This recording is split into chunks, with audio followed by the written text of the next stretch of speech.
19살 소녀가 있었습니다. 평범한 집안에서 태어난 평범한 꿈을 꾸던 평범한 소녀.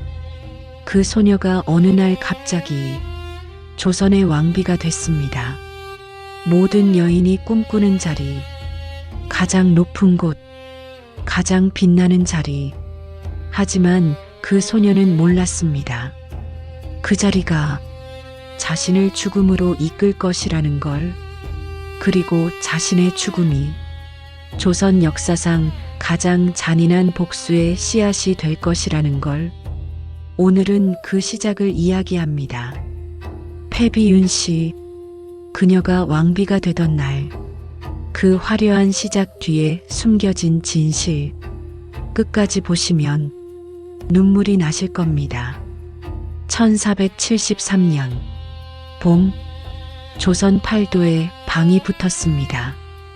왕비를 간택하노라. 전국의 양가 처녀들이 숨을 죽였습니다.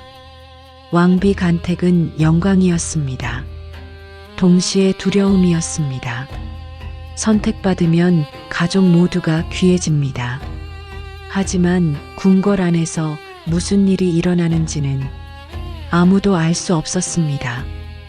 한양 북촌의 작은 기와집, 윤기무의 딸 윤씨는 그날 아침 일찍 눈을 떴습니다. 창문 너머로 햇살이 들어왔습니다. 어머니가 방문을 열었습니다.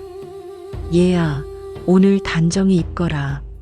목소리가 떨렸습니다. 윤씨는 어머니의 눈을 봤습니다. 기쁨인지 두려움인지 알 수 없는 빛이 그 눈 안에 흔들리고 있었습니다.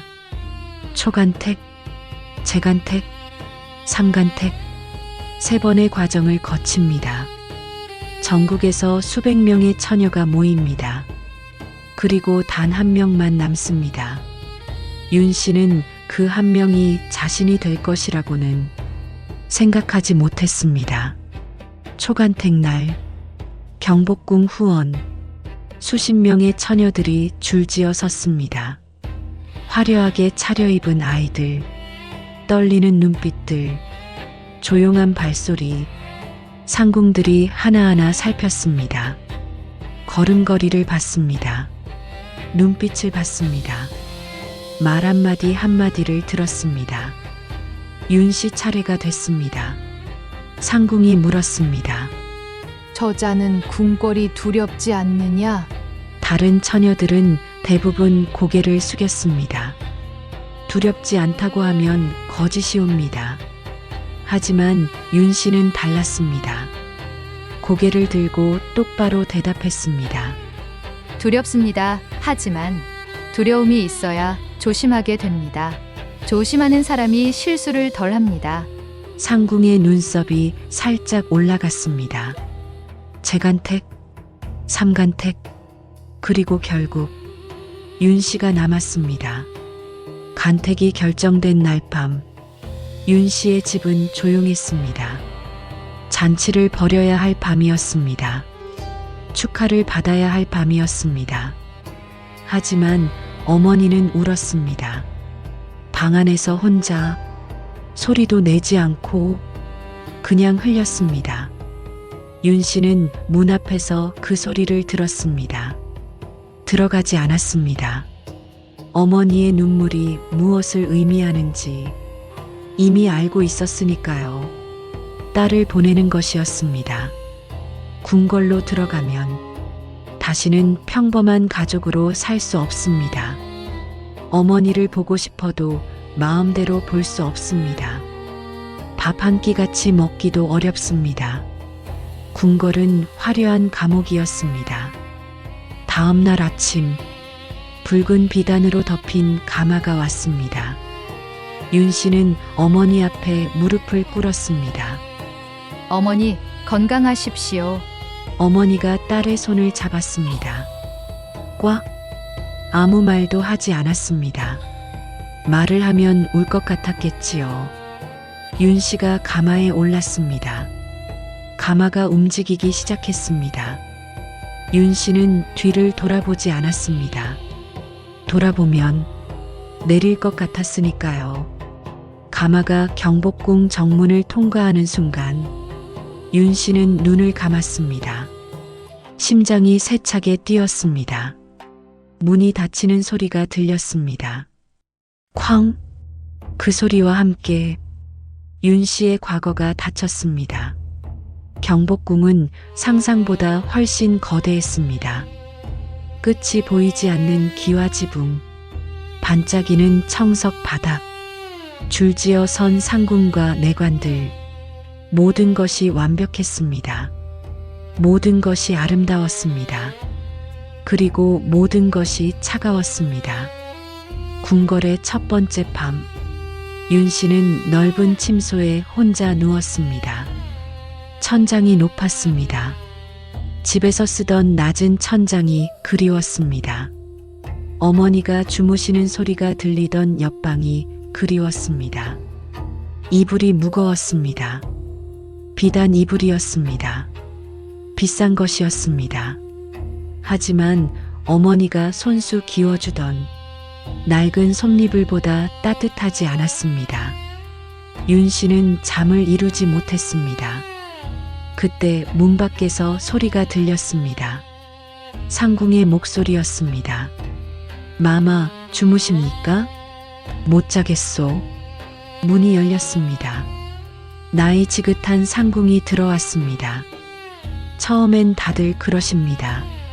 상궁이 조용히 앉았습니다. 두려우십니까? 윤 씨가 잠시 생각했습니다.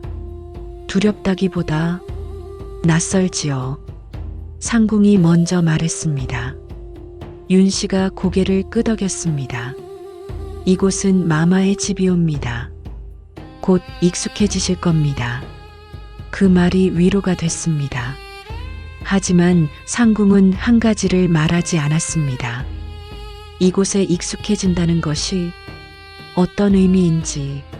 성종은 21살이었습니다. 총명했습니다. 다정했습니다. 책을 좋아했습니다. 윤 씨와 처음 마주한 날, 성종은 어색하게 웃었습니다. 왕이었지만 그 웃음은 그냥 젊은 남자의 웃음이었습니다. 중전, 그를 좋아하시오? 좋아하옵니다. 전하께서는요? 과인도 좋아하오. 짧은 대화였습니다. 하지만 그 짧은 대화 안에 따뜻한 무언가가 있었습니다.